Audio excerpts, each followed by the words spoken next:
नमस्कार दोस्तों, EV drive the future में आप सभी लोगों का स्वागत है। मैं हूं आपकी दोस्त और होस्ट स्मिता। दोस्तों, आज जो विषय हम आपके सामने लेकर के आए हैं वो विषय है एक इंडस्ट्रियलिस्ट या उद्योगपति और एक बिजनेसमैन या व्यापारी में क्या फ़र्क है। आज हम इस फ़र्क के बारे में बात करेंगे। क्या होता है ना, हम लोग किसको समझते हैं कि ये बिजनेसमैन है और किनको हम जो इंडस्ट्रियलिस्ट समझते हैं। आज हम इसके ऊपर बात करेंगे। एक रिलायंस इंडस्ट्री, एक एग्जांपल लेकर के चलते हैं कि रिलायंस इंडस्ट्री को हम किस में काउंट करते हैं, या रतन टाटा के एंटरप्रेन्योर को हम किस में काउंट करते हैं कि वो एक एंटरप्रेन्योर हैं। तो ये जानने के लिए आज हम जो है इस विषय पे बात करेंगे, क्योंकि जो रिलायंस इंडस्ट्री है वो भी मार्केट में है और बहुत बड़े बिजनेस के साथ में है। तो हम उनको क्यों बिजनेस क्लास में समझते हैं, उसका भी कारण है कि वो जो है वो अपना प्रॉफिट एंड लॉस सोच करके काम करती है, इसलिए हम उनको बिजनेस क्लास में काउंट करते हैं। उसी दूसरी तरफ देखें, रतन टाटा को हम लोग एंटरप्रेन्योर या एक इंडस्ट्रियलिस्ट के रूप में देखते हैं। उसका रीज़न ये है कि वो एक बहुत बड़े विज़न के साथ मार्केट में आते हैं। जब कभी वो अपना कोई भी विज़न लेकर के मार्केट में आते हैं तो एक बहुत बड़े विज़न के साथ में आते हैं। वो उसको आगे उस फ्यूचर को देखते हैं कि आज से 10 साल बाद ये फ्यूचर, ये जो आज हम इसके बारे में इस लॉन्ग टर्म प्लानिंग को करते हैं कि इसको जो है हम कर रहे हैं, ये एक आइडिया लेकर के वो मार्केट में आते हैं और उसके हिसाब से प्लान करते हैं। तो वो चीज़, उसके बारे में आज हम लोग डिस्कस करेंगे। दीपक जी, आप भी कुछ हमें बताइए कि एक एंटरप्रेन्योर या एक इंडस्ट्रियलिस्ट में या एक बिजनेसमैन या व्यापारी में क्या अंतर होता है। नमस्कार दोस्तों। उद्योगपति को हम ऐसे लोगों के रूप में देखते हैं जो एक विचार बनाते हैं और इससे भी अधिक बाजारों और उद्योगों को आकार देने के लिए पूरे प्रणाली को एक मजबूत आधार प्रदान करते हैं।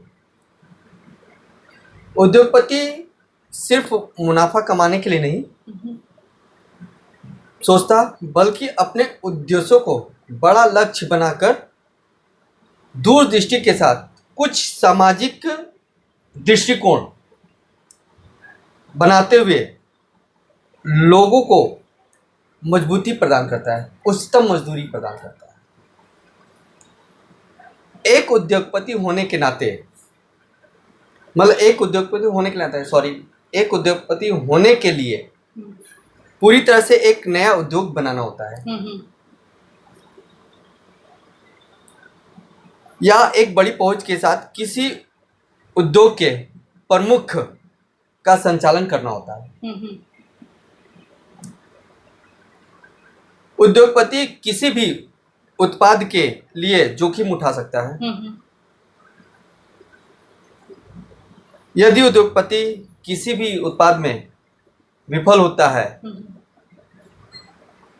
या तो वह विचलित नहीं होता है, वह फिर से रिसर्च और डेवलपमेंट में लग जाता है। वो रिसर्च और डेवलपमेंट की फिर से शुरुआत करता है।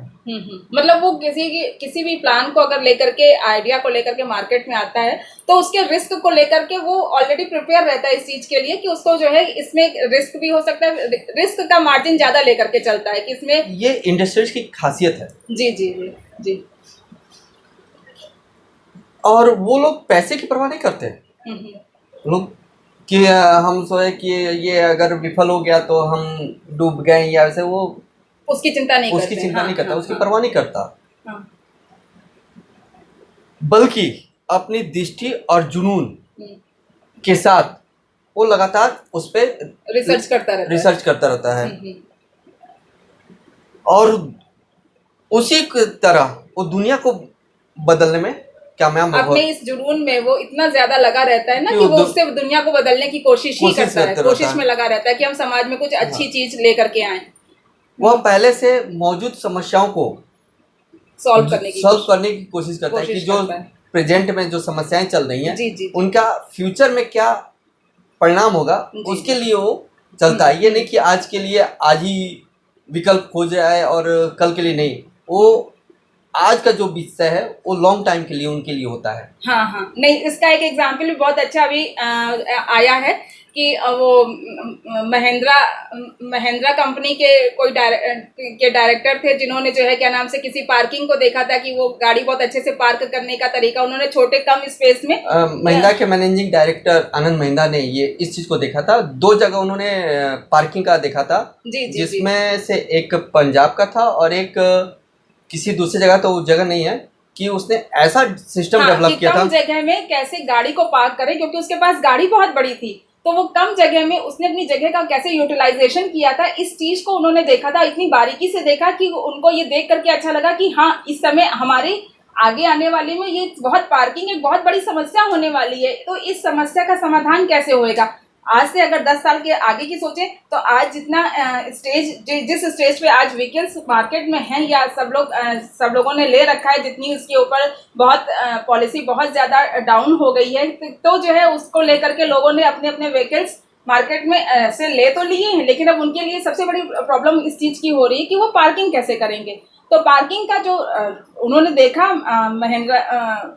आनंद महिंद्रा जी ने, तो उन्होंने इस चीज को नोटिस किया कि इतने कम स्पेस में उन्होंने अपनी गाड़ी को पार्क किया, और ये चीज उनको बहुत अच्छी लगी। एक चीज और बता, एक दूसरी चीज उन्होंने कि ई रिक्शा में सोशल डिस्टेंसिंग का भी उन्होंने देखा। तो जैसे ही उन्होंने देखा तो उन्होंने उसको पकड़ने की कोशिश की। हाँ, उन्होंने उसकी क्वालिफिकेशन ना देख करके उस चीज को देखा कि हाँ, इसके अंदर कुछ करने का जुनून है, और उसको वो आगे लेकर के आना चाहते थे।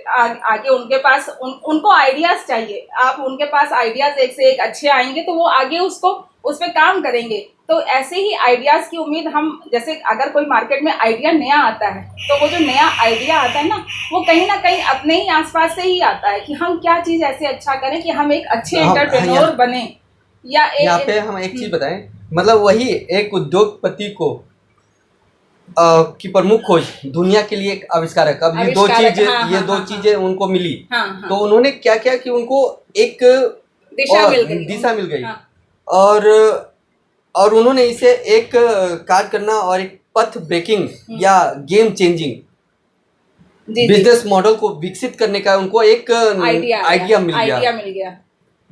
और क्योंकि वो दूरदर्शी उद्योगपति हैं। जी बिल्कुल बिल्कुल। और जो दुनिया को बदलना चाहता है, जरूरी नहीं कि पैसे से उसकी प्राथमिकता हो, पैसा उनका प्राथमिकता नहीं है। हाँ, वो तो चाहे आगे वो उनको पता है कि ये हमको फिर लोग फॉलो करने लग जाएंगे।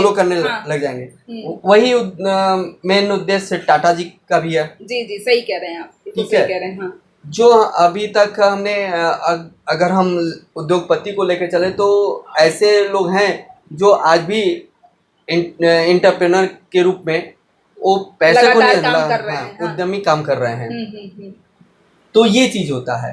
और एक बहुत बड़े हेनरी फोर्ड की बातों को भी बताना चाहूंगा, जिन्होंने प्रसिद्ध रूप से ये कहा था कि एक उद्योगपति के लिए क्या होना चाहिए, मापदंड क्या होना चाहिए। तो उन्होंने ये कहा था कि एक उद्योगपति के लिए वह यह है कि वह सबसे कम लागत पे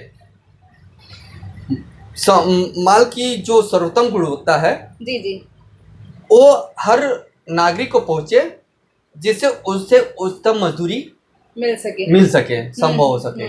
ये हेनरी फोर्ड की मतलब हर बुक में उनकी ये वाक्य निकलता है कि जो है न्यूनतम मिनिमम उस पर क्या नाम मिनिमम कॉस्ट पर आप कम लागत पर मिनिमम कॉस्ट पर आप जो है ज्यादा वो दें, बेनिफिट्स दें, माल की सर्वोत्तम गुणवत्ता मतलब क्वालिटी दे। हाँ, क्वालिटी प्रोडक्ट्स जो हैं वो आप समाज के सामने ले समाज के लिए। तो ये एक उद्योगपति की पहचान है। जी। टाटा हुआ और सब भी हैं, आनंद महिंद्रा जी हैं। ये सब काफी अच्छे उद्योगपति हैं। बिजनेसमैन तो है कि जो प्रोडक्ट बना हुआ है उसको बेच रहा है। जी। हाँ, क्योंकि वो प्रॉफिट एंड लॉस को सोच रहे हैं। हाँ, वो इसको तो नहीं सोच रहे हैं, आगे लॉन्ग टर्म प्लानिंग के हिसाब से नहीं चल रहे हैं।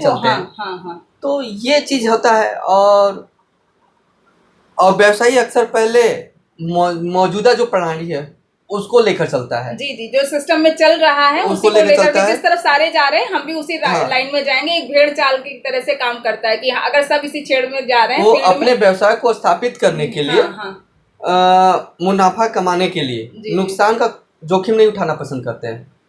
एक ये बिजनेसमैन की पद्धति है, वो जोखिम नहीं उठा सकते, रिस्क नहीं ले सकते हैं। हाँ यहाँ तक कि एक छोटी दुकान का भी मालिक बिजनेसमैन होता है और एक मध्यम श्रेणी का भी बंदा बिजनेसमैन होता है। जी जी।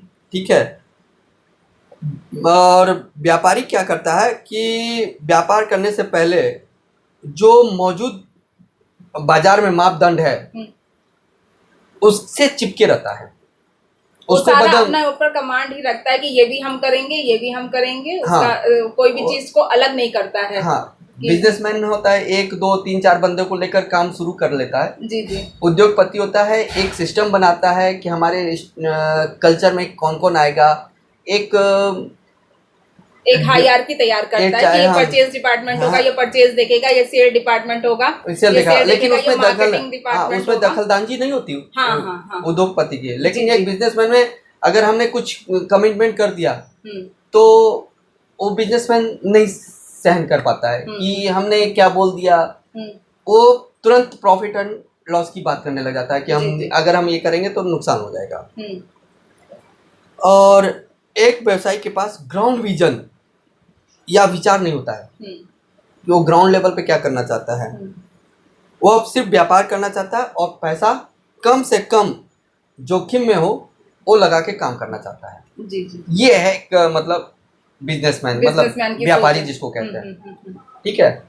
व्यापारी क्या है, एक छोटा से लेकर एक माल तक का भी व्यापारी है, वाला भी व्यापारी है, माल वाला भी व्यापारी है। वो नहीं कि वो इंडस्ट्रिस्ट है। इंडस्ट्रीज में हम मैन्युफैक्चरिंग वाले को रखते हैं जो मैन्युफैक्चरर। हाँ, अब जो नए नए आ रहे हैं जो बिजनेस से उतर के अब इंडस्ट्रिस्ट की तरफ जाने की तैयार थे, तो उनको भी ये चीज को अब लेकर चलना होगा। हाँ, इस लॉकडाउन ने हमें बहुत कुछ सिखा दिया है। जी जी। क्योंकि जिस तरीके से मोदी जी ने ये कहा कि लोकल पर ध्यान दिया जाए, अभी तक क्या था कि हम लोग इंपोर्ट करते थे, इंपोर्ट करके तैयार करते थे माल, तो वैसे हम उसको मैन्युफैक्चरिंग की या उधर, लेकिन एक्चुअली वो असेंबलर हुआ करते थे। बहुतों को हमारी बातों से उनको नाराज़गी होगी, लेकिन जो हमने सब्जेक्ट उठाया है उस सब्जेक्ट पर थोड़ा सा अगर ध्यान दें तो हमारे जो बिजनेसमैन है वो मैन्युफैक्चरिंग की तरफ जा सकते हैं, लेकिन उनको ग्राउंड लेवल तक काम करना पड़ेगा। हाँ, बिल्कुल बिल्कुल। मतलब ये है कि अगर वो एक एंटरप्रेन्योर बनना चाहते हैं तो इसके लिए उनको अपने नए आइडियाज के साथ, एक नई सोच के साथ जो है मार्केट में आना पड़ेगा। अभी पिछले एपिसोड में जब गडकरी जी ने बोला कि IITian के साथ और IT इंजीनियर के साथ आप कुछ नया कीजिए, तो उस पर हम आपको काफ़ी अच्छा प्रोत्साहन देंगे। जी जी। उन्होंने ये भी बात कही। तो ऐसा नहीं है कि आज के दिन में IIT से पढ़ा हुआ ही व्यक्ति एक इंजीनियर हो सकता है, वो कोई भी एक व्यक्ति मैं हो तो सकता है। आनंद मेहता का ही उदाहरण लीजिए। जी जी। कि उन्होंने जो सोशल डिस्टेंसिंग का उसने कलकत्ता में कलकत्ता में जो बनाया था, वो पढ़ा लिखा नहीं, लेकिन उसके दिमाग का, लेकिन उसको उन्होंने ऑफर दे दिया। ये कम बड़ी बात नहीं है। और उनके यहाँ काम करने वाले एक से एक IIT और वो हैं। जी जी, सही कह रहे हैं आप। तो ये एक सोचना कि हमको जो है हम आइडियाज़ कहाँ से लेकर के आए, आइडियाज़ अपने आसपास ही मिल जाएंगे। तो मेरी आप सबसे ये गुजारिश है जो बिजनेसमैन हैं या मैन्युफैक्चरर हैं और आगे एक अच्छे इंडस्ट्री को अपनी इंडस्ट्री को इस मुकाम में, सीधी सी बात है, मुकाम पर आप अपनी इंडस्ट्री को किस मुकाम पर देखना चाहते हैं। आज आप इस जगह पर हैं, आज आपकी सिचुएशन ये है, आप आज से 5 साल के आगे का विजन लेकर के चलिए। आप क्या सोचते हैं कि आपके 5 साल के बाद आप जो है यहीं लोकल मार्केट में ही अपना पोजीशन बनाए रखना चाहते हैं या आप वर्ल्ड लेवल पर जाना चाहते हैं। जब ये सोच आपके अंदर डेवलप होएगी ना, तो आइडियाज़ भी अपने आप से आने लग जाएंगे। तो एक अच्छी सोच के साथ मेरी आप सब लोगों से गुजारिश है कि एक अच्छी सोच रखिए, नए नए आइडियाज़ लाइए, नए नए आइडियाज़ के साथ रिस्क लीजिए। रिस्क लेने का मतलब ये नहीं है कि मतलब कुछ भी करने लग गए, तो उसमें रिस्क का फैक्टर उस दिशा में कुछ ऐसा सोचने का प्रयास कीजिए कि जो लगता है कि हाँ ये वैल्यूबल है। आगे अगर आज अभी नहीं कामयाब हो रहा है तो आगे 2-3 महीने में, 4 महीने में, 5 महीने में ये आगे चल करके कामयाब होने लग जाएगा। तो ऐसी सोच के साथ दुनिया हमें देख रही है कि हम किस सोच के साथ आगे बढ़ रहे हैं। तो एक अच्छी सोच के साथ एक नई शुरुआत करते हैं, क्योंकि एक यंग इंडिया की, एक न्यू इंडिया की पहचान हमारी नई सोच के साथ ही होनी है।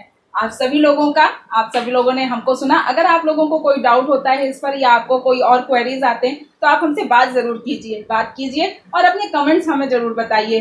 Thank you. धन्यवाद।